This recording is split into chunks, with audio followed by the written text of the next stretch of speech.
আসসালামু আলাইকুম দর্শক, আমি জেসমিন আক্তার মরার রান্নায় আমন্ত্রণ জানাচ্ছি। আজকের রেসিপি মলা শুটকি তরকারি।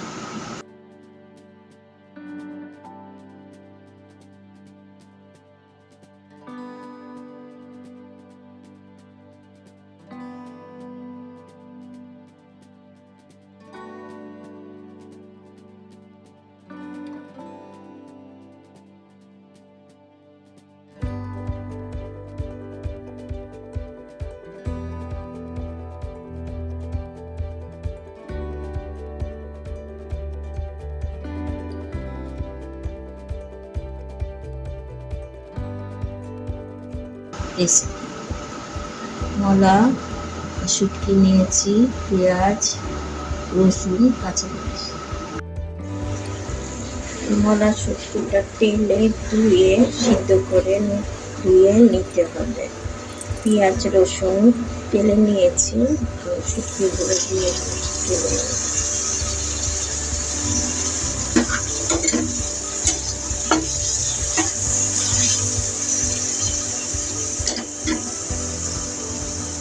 লবণ দিয়ে দিলাম,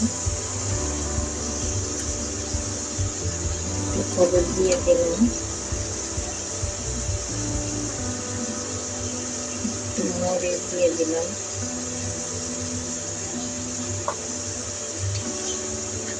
পানি দিয়ে কষে নেব। 2-3 বার পানি দিয়ে ভুনা ভুনা করে নামিয়ে নিতে হবে। পরে কাঁচামরিচ দিয়ে দেব। হয়ে গেল মলা শুটকি। মলা শুটকিটা প্রথমে তেলে নেবেন, তেলে লবণ দিয়ে মেখে ধুয়ে নিয়ে তারপর সিদ্ধ করে নেবেন। শুটকি সিদ্ধ করে আবার ধুয়ে তারপর রান্না করতে হবে। হয়ে গেল আমার মলা শুটকির রেসিপি। ভিডিওটি দেখার জন্য ধন্যবাদ। লাইক, শেয়ার, সাবস্ক্রাইব ও বেল আইকনে ক্লিক করে দিন। ভালো থাকেন, সুস্থ থাকেন। আল্লাহ হাফেজ।